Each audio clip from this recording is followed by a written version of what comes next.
देखो,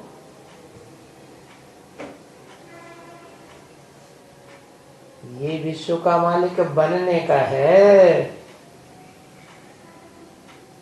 देखो तो, पहले भी बने थे 5000 वर्ष पहले, क्योंकि ये 4 युगों की सृष्टि का चक्र 5000 वर्ष का है। इसीलिए ब्रह्मवैवर्त पुराण में लिखा है क्या, कि हर युग की आयु 1250 वर्ष होती है। तो जब तुम विश्व के मालिक बने थे, तब 100% आदि सनातन देवी देवता धर्म था। है? सनातन माने पुराना, आदि सनातन माने सृष्टि के एकदम आदि में सबसे पुराना। कौन सा धर्म है?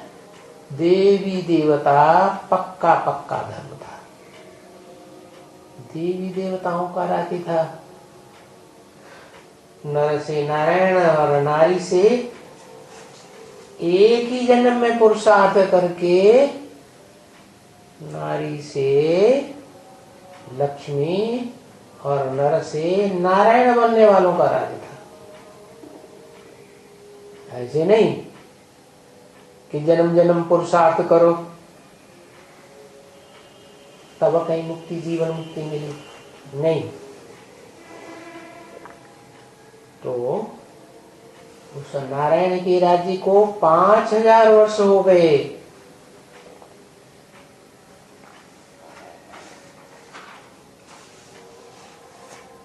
तो आज सनातन देवी देवता धर्म के प्रैक्टिकल में फाउंडर बने थे। क्या बनाया किसने? कोई ने बनाया है कि नहीं बनाया? बनाने वाला साकार या निराकार है? साकार, निराकार? साकार शरीरधारी और निराकार आत्मा, दोनों का मेल। क्या? जो सदा निराकारी स्टेज वाला है, आत्माओं का बाप, सुप्रीम सोल, जिसका कोई बाप नहीं है?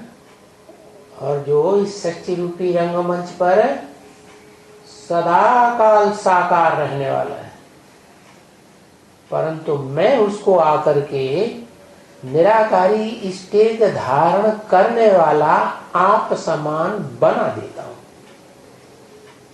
क्या? ऐसे भी नहीं कि वो आत्मा सच्ची रूपी रंगमंच को छोड़ करके सूरज चांद सितारों की दुनिया के पार ब्रह्मलोक में चली जाती है। नहीं, तुम बच्चे परम धाम को इस सृष्टि पर उतार लेते हो। क्या? जहां तुम ब्राह्मणों का संगठन तैयार होता है, वहां का वाइब्रेशन, सारा ही माहौल आत्मिक स्टेज वाला बन जाता है। जैसे परम धाम में सब आत्मा ही आत्मा है, कोई देवभान की बात नहीं। तो वो आदि सनातन देवी देवता धर्म 5000 वर्ष पहले था। जो क्रिश्चियन लोग भी कहते हैं क्राइस्ट से 3000 वर्ष पहले भारत में पैराडाइज था, लॉर्ड कृष्ण का राज्य था। तो 2000 वर्ष हुए क्राइस्ट को, और क्राइस्ट से पहले 3000 वर्ष, तो टोटल 5000 वर्ष पहले की बात है, जब हेवनली गॉड फादर ने आकर के इस सृष्टि पर हेवन स्थापन किया था। अभी नहीं है। क्या नहीं है? हेवन है। जब मैं आता हूं तो है क्या? विन। जीत पहला ही देता हूं। तुम्हारी जीत ही जीत है, हारने की बात नहीं है। और मैं चला जाता हूं, तुमको नई दुनिया बनाकर दे जाता हूं।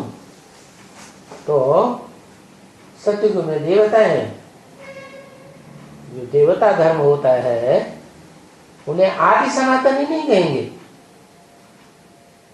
कहेंगे? है? नहीं। क्यों नहीं कहेंगे? क्योंकि जब सतयुग में देवता धर्म होता है उस समय धर्म पिता तो होता ही नहीं उनका। क्या? सतयुग में 1250 वर्ष धर्म पिता थोड़ा ही मौजूद रहता है।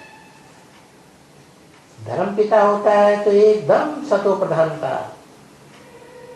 तो ये संगम युग की बात है, पुरुषोत्तम संगम युग, सृष्टि का एकदम आदिकाल, जब नई सृष्टि का फाउंडेशन पड़ा था तो उस समय की बात है, 5000 वर्ष पहले की। अभी वो आदि सनातन देवी देवता धर्म नहीं है। हाँ? उस धर्म का धर्म पिता न सतयुग में होता है, न त्रेता में, न द्वापर में, न कलयुग में। कलयुग के अंत में आता है। और जैसे और धर्म पिताओं ने 100 साल के अंदर अपना अपना धर्म स्थापन किया, वैसे आदि सनातन देवी देवता धर्म का जो बाप है वो भी सृष्टि पर साकार तन में 100 वर्ष के अंदर पुरानी दुनिया को, कलयुगी पापी दुनिया को सतयुगी पुण्य आत्माओं की दुनिया बना देता है। तो जो बनाने वाला निमित्त बनता है, जिस रथ में मैं प्रवेश करता हूं, वो शरीर रूपी रथ 5000 वर्ष पहले की बात है। माना उस आदि सनातन देवी देवता धर्म का धर्म पिता कौन हुआ है? जरूर सनातनी होगा, पुराने से पुराना।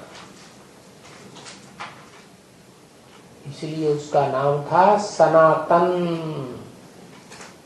क्या? पुराना। सनत कुमार। क्योंकि बताते हैं ब्रह्मा से ये सृष्टि पैदा हुई, तो पहले पहले कौन ने जन्म लिया? तो बताते हैं पहले पहले 4 बच्चों ने जन्म लिया। सनातन, सनंदन, सनत कुमार।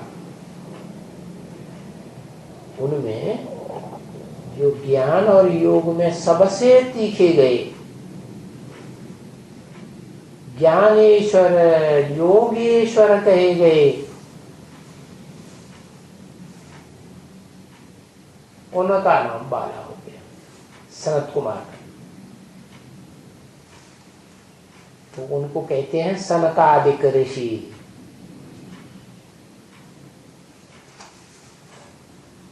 छोटे छोटे बच्चों के रूप में दिखाए जाते हैं, एकदम महात्मा, लेकिन है नंबरवार। इसी दुनिया में नंबरवार 4 धर्म हैं। कैसे कैसे? देवता, क्षत्रिय और बड़े के बड़ा विषय सब वैश्य है, बड़ा ही द्वापर। और कलयुग में शूद्र, नीचता आ जाती है। तो अभी तुमको ये विश्व का मालिक बनना है। आदि सनातन देवी देवता धर्म का फाउंडर बनना है प्रैक्टिकल में। तुम बनते हो आदि सनातन देवी देवता धर्म के फाउंडर। बाकी जो ब्रह्मा के 3 और पुत्र हैं, वो नंबरवार जो बाद में आने वाले 3 धर्म हैं, उनके फाउंडर बनते हैं। इस्लाम धर्म का एक फाउंडर पूर्वज, और बौद्ध धर्म का,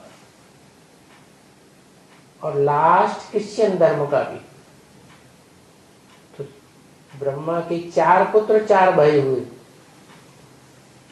और चारों ही बीज हैं दुनिया के 4 मुख्य धर्मों के बीज। तो देखो, तुम हो सबसे ऊपर, सारे विश्व के मालिक। देवताओं के भी तुम मालिक है, क्षत्रियों के भी तुम मालिक है, इस्लामियों के भी तुम मालिक है, और शूद्रों के भी ऊपर ही तुम। मतलब को कोई नहीं हरा सकता। हाँ, कलयुग के अंत में जब मैं आता हूं, तब तुम कमजोर पड़ जाते हो। क्यों? क्योंकि मैं जब आता हूं तो धीरे धीरे राजयोग की पढ़ाई पढ़ाऊंगा कि हथेली पे आम उग जाएगा। तो पहले पहले तुम्हारे में थोड़ा ज्ञान होता है, पूरा ज्ञान नहीं होता है। इसलिए जो माया रूपी रावण राज्य है, उसका प्रभाव तो बहुत जबरदस्त होता है उस समय। तो वो तुमको हरा लेता है। तुम्हारे अंदर पूरा ज्ञान नहीं है राजयोग का, कि कैसे राजयोगी क्या करते हैं, इंद्रियों पर जीत पहनते हैं। तो देखो, तो तुम ये विश्व के मालिक बने थे। आदि सनातन देवी देवता धर्म था, और उसको 5000 वर्ष हुआ। अभी वो देवी देवता सनातन धर्म नहीं है, देखने में नहीं आता। ऐसे नहीं कि बिल्कुल नहीं है। इसलिए गीता में कहा है प्रायः लोप हो जाता है, माने कहीं कहीं थोड़ा थोड़ा है। अभी भी ऐसे ऐसे परिवार हैं भारत में जहां ढेर के ढेर लोग एक ही परिवार में रहते हैं, और एक ही चूल्हे पर खाना बनता है, और एक ही उनका मुखिया होता है। वो मुखिया पूरे परिवार का जैसे राजा। तो देखने में नहीं आते ऐसे परिवार, प्रायः लोग। अभी बाप आकर के वो वसुधैव कुटुंबकम फिर स्थापन करते। सारी वसुधा माने पृथ्वी पर जितने भी धर्म के जो भी फॉलोअर्स हैं, वो सब एक विश्व पिता के प्रजा बनने वाले हैं। क्या किसके राज्य में आने वाले हैं? जो विश्व का पिता है, विश्व का पति है, अभी फिर से उसका राज्य स्थापन करते हैं। तो ऐसे चक्कर तो फिरेगा, गाया भी जाता है आदि सनातन देवी देवता धर्म की स्थापना, और अनेक धर्मों का विनाश। कहीं लिखा है ना, धर्म संस्थापनार्थाय विनाशाय च दुष्टतम। जो दुष्ट कर्म करने वाले धर्म हैं, दुखदाई धर्म है, हिंसक धर्म है, हिंसा माना दुख देना, ऐसे सब धर्मों का विनाश हो जाएगा। और जो अहिंसक धर्म है, कौन स्थापन करता है? सुप्रीम सोल देवता धर्म स्थापन करता है। तो देवताएं तो सुख देते हैं, देवताएं दुख नहीं देते, अहिंसक होते हैं। उनकी टाइटल ही है देवताओं की क्या? सर्वगुण संपन्न, 16 कला संपूर्ण, संपूर्ण अहिंसक, मर्यादा पुरुषोत्तम। तो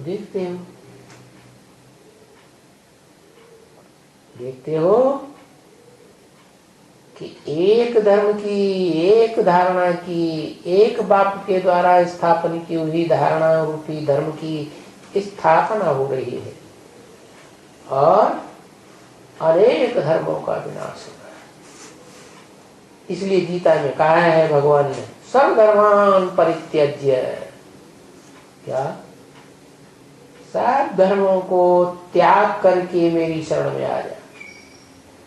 मामेकं शरणं व्रज। अब सब धर्म कोई द्वापर युग में थोड़े ही होते हैं,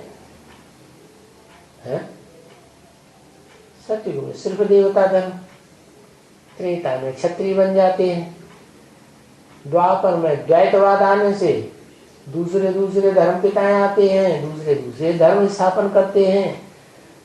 द्वैतवाद में दूसरे दूसरे राज्य भी स्थापन हो जाते हैं, दूसरे दूसरे भाषाएं भी बन जाती है, दूसरे दूसरे कुल, दूसरी दूसरी अनेक प्रकार की मत है। तो उसे द्वैतवादी दैत्य कहा जाता है। क्या? किसकी संतान? दैत्य हुए दिति की संतान। दिति माने, दिति उसे कहा जाता है जो माता अपने सतीत्व का खंडन कर देती है। क्या?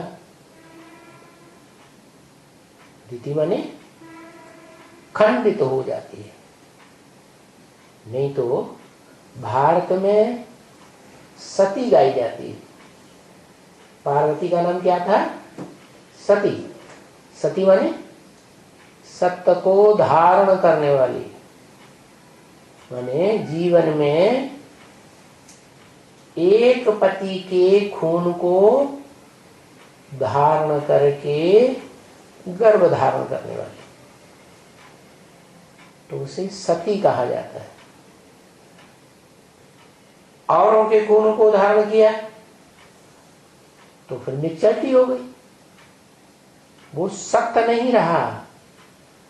तो सत्य युग स्थापन ही होता है भारत की सतियों के द्वारा। तो बताया अब अनेक धर्मों का विनाश होने वाला है। जो व्यभिचार सिखाते हैं, और धर्म क्या सिखाते हैं? व्यभिचारी बनना सिखाते हैं। और भारत में भगवान आकर के कहते हैं माम एकम शरणम व्रज, मेरी एक की शरण में आ जा और सब धर्मों का त्याग कर दे। सब धर्मान परित्यज्य माने धर्मों का ही त्याग करेगा या उन धर्मों को स्थापन करने वाले धर्म पिताओं का भी त्याग करना पड़े? उनकी बातें मानेंगे? उनको भी मारे, सब धर्म गुरुओं को मारो गोली। ये सब संसार को गिराने वाले, दुनिया को दुख देने वाले हैं, दुखी दुनिया बनाने वाले हैं, ये सुखी दुनिया बनाने वाले नहीं है। विचार से वैश्यालय बनता है, वैश्याय बहुत झगड़ा कराती है। क्या सुपन खाए पूतनाएं जो शास्त्रों में दिखाई गई है वो झगड़े कराने वाली है, और सती साध्वियां जो होती हैं वो झगड़े की दुनिया खत्म करा करके एकदम देवताओं की दुनिया स्थापन करती है। तो अनेक धर्मों का विनाश सो तो देखते हो, समझते भी हो बिल्कुल अच्छी तरह से। क्या अभी भारत में खास ऐसे आसार देखने में आते हैं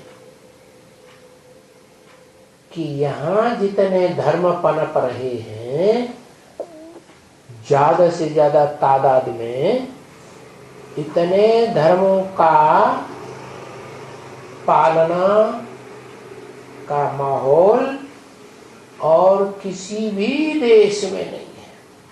भारत की राजधानी को ही देख लो,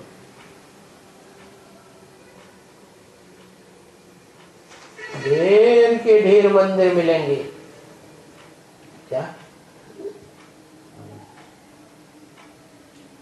भारतवासियों के देवताओं की यादगार, और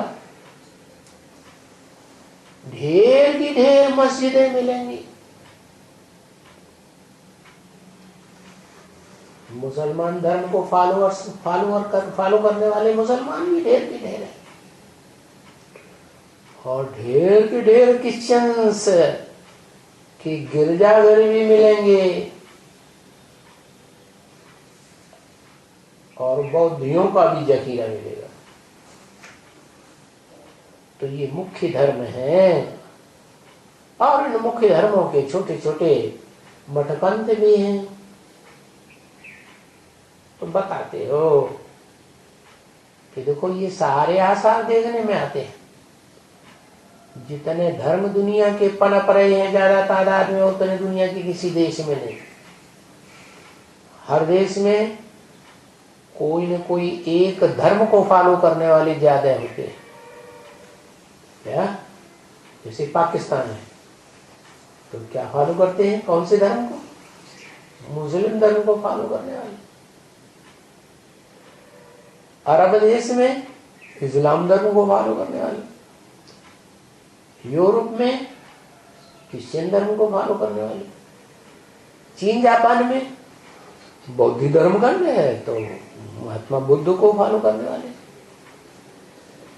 तो हर एक देश में मोस्टली एक धर्म को फॉलो करते हैं। और भारत में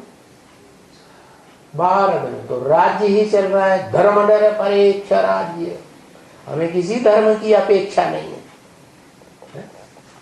और भगवान बाप आके क्या कहते हैं हम बच्चों को? बच्चे, रिलीजन इज माइट। क्या ताकत किस बात में है? धर्म में ही ताकत, धारणाओं में ही ताकत है।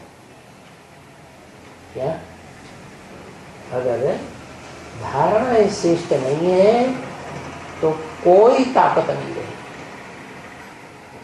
और सबसे श्रेष्ठ धारणा है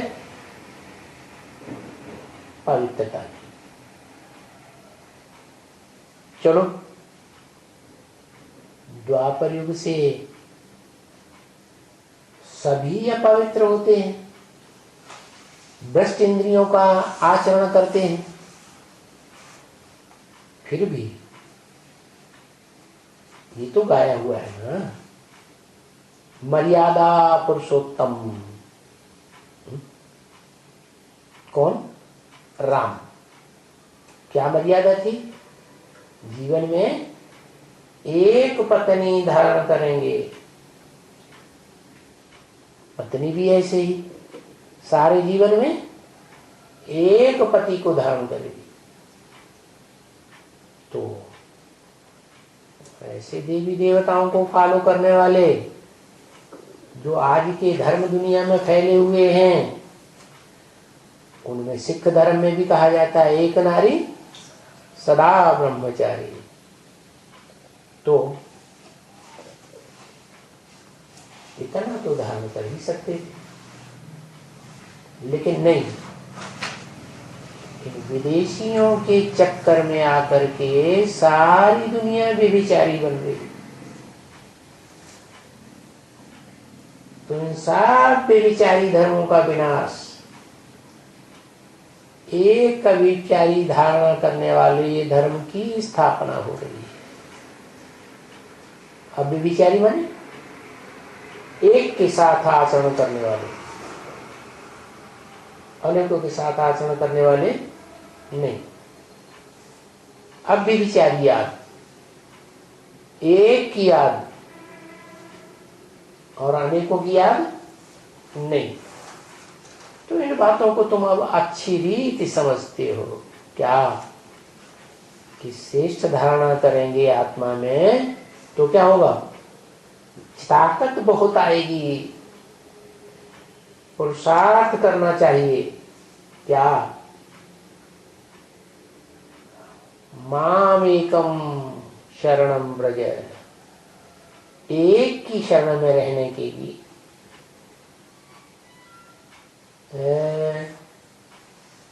माया से हार नहीं खाना चाहिए।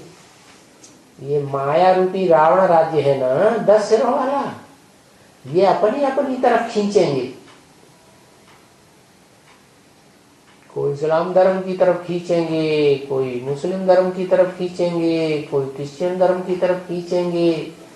क्रिश्चियंस में भी 2 फाटे हो जाते हैं, अमेरिकन्स और रशियंस। कोई रशियंस नास्तिक की तरफ खींचेंगे। क्या? रशियन से वो तो राजाओं को ही मार डालते सबको, उन्हें राजा ही बिल्कुल पसंद ही नहीं, अपनी ही चलाते हैं। क्या? हम किसी की राजा ही नहीं चले, मानो तो हमारी बात मानो, ऐसे हो जाते हैं। तो भगवान कहते हैं नहीं, अच्छी तरह से समझ लो। क्या? एक को फॉलो करना है, अनेकों को फॉलो नहीं करना है। और उसके लिए क्या करना है? पक्का कर देना है कि हम अगर चाहते हैं कि 10 शीश वाली माया से हम हार नहीं खाएंगे, तो फिर हमें एक को ही फॉलो करना है। ऐसा सब शक्तिवान उस्ताद मिला है तुमको। क्या? जैसे पहलवानों का अखाड़ा होता है ना कुश्ती लड़ने के लिए, तो वहां कुश्ती सिखाने वाला उस्ताद होता है। जितना बढ़िया उस्ताद होगा उतने ही अच्छे पहलवान उस अखाड़े में तैयार होते हैं। तो बताया कि तुम बच्चों को कैसा उस्ताद मिला है? सर्वशक्तिवान, सब प्रकार की शक्तियों का भंडार है उसके पास। तो ऐसा उस्ताद मिले तो उसकी मत को मानना चाहिए ना, उसकी मत पर अपना वर्षा लेना चाहिए ना। है सर्वशक्तिवान का वर्षा है सर्व शक्तियों की प्राप्ति। देखो बाप अभी डायरेक्ट आकर कहते हैं, क्या? थ्रू नहीं कहते हैं, डायरेक्ट क्या होता है, थ्रू क्या होता है? बना ब्रह्मा के द्वारा नहीं कहते हैं। कैसे ब्रह्मा के द्वारा? टेम्परेरी तन वाले ब्रह्मा के द्वारा नहीं कहते, क्योंकि ब्रह्मा के 5 मुख भी दिखाए जाते हैं। एक मुख होता है कैसा? परमानेंट है। कैसा? परमानेंट मुख। 100 साल के संगम में आदि से लेकर के अंत तक परमानेंट। जो एक मुख है ना, वो किस तरफ मुखातिब होता है? 4 मुख है, 4 दिशाओं की तरफ मुखातिब। मुखातिब जानते हैं? ए इस तरफ मुखातिब, ये इस तरफ मुखातिब, तो कहते हैं मुखातिब। और जो एक सिर है वो ऊपर की तरफ। किस तरफ मुख है? ऊपर वाले की तरफ। तो बताया, देखो अभी बाप डायरेक्ट कहते हैं। कौन से मुख के द्वारा कहते होंगे? दाएं वाले मुख, बाएं वाले मुख, सामने वाले मुख, पीछे वाले मुख, जो एकदम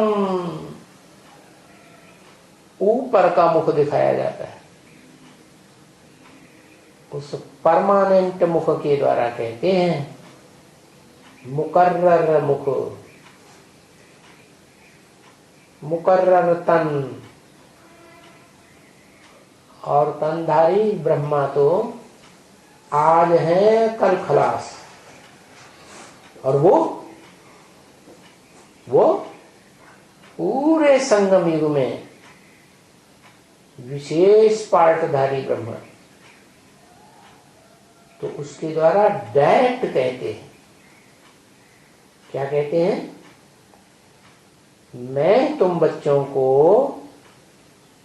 इस डायरेक्ट मुख के द्वारा फिर से बेहद सुख का वर्षा देने आया हुआ हूं। क्या?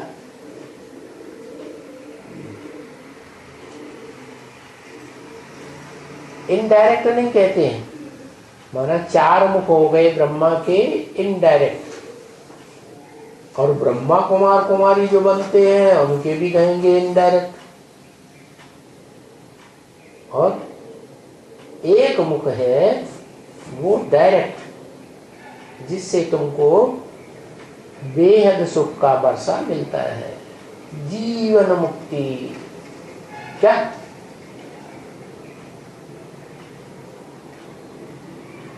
कैसी मुक्ति? जीवन में रहते भी और दुख दर्दों से मुक्त भी। देवी देवताओं का जीवन तो होता है, लेकिन दुख दर्द उनके जीवन में नहीं होता है, तो उसे कहेंगे जीवन मुक्ति। वो वर्षा तुम बच्चों को देने आया हुआ, वो वर्षा तुम बच्चों को सबसे जास्ती मिलता है इस पूरे चतुर्युगी में। तुम बच्चे 3 हिस्सा सुख भोगते हो। क्या? आदि सनातन देवी देवता धर्म वाले, और धर्म वाले जो हैं वो तुम्हारे मुकाबले कम भोगते। जैसे देवता धर्म है, जैसे क्षत्रिय धर्म, त्रेता में जो आत्माएं परम धाम से आती है वो पक्के क्षत्रिय। ऐसे ही सतयुग में जो आत्माएं परम धाम से आती हैं, चाहे सृष्टि का पहला पत्ता ही क्यों न हो, क्या वो भी जब आती है तो उतरना शुरू कर देती। क्यों उतरेंगी? तो क्या होगा? है? उतरेंगी तो जीत पाएंगी या कोई न कोई से हार खाती रहेंगी? है? क्या होगा? हार खाएंगे, नहीं खाएंगे। देव आत्माएं हैं, सतयुग में जब जन्म लेती, मान लो पहला पत्ता ही है तो नीचे उतरता है कि नहीं? नीचे उतरने की उसमें शिक्त है तो अपनी प्रजा को भी नीचे उतारेगा। तो हार खाएगा या नहीं खाएगा? तो वो सब धर्म वाले, चाहे देवता धर्म की आत्माएं हो, सतयुग में उतरने वाली शांति धाम से, चाहे त्रेता युग की क्षत्रिय धर्म की पक्की आत्माएं हो, चाहे वैश्य धर्म की द्वापर युग में उतरने वाली आत्माएं हो, चाहे कलयुग में जो क्षुद्र धर्म है दुखदाई वो आत्माएं हो, वो सब नीचे उतरने वाली और हार खाती रहती है। तो उनको सुख का वर्षा नंबरवार कम मिलता है और तुमको सुख का वर्षा सबसे जास्ती मिलता है। यहाँ तक कि ब्रह्म वाक्य है मुरली में, कुछ बच्चे तो ऐसे हैं जो 82-83 जन्म भी सुख में रहते हैं। क्या? सिर्फ अंतिम 84वें जन्म में जाकर के उनको फिर बहुत दुख सहन करना पड़ता है। और वो कोई बड़ी बात नहीं, क्योंकि छत्र छाया किसकी मिल गई है? ऊंच से ऊंच सब शक्तिवान बाप की छत्र छाया मिल गई तो कितना भी दुख आ जाए उसकी कोई परवाह नहीं करनी। ओम शांति।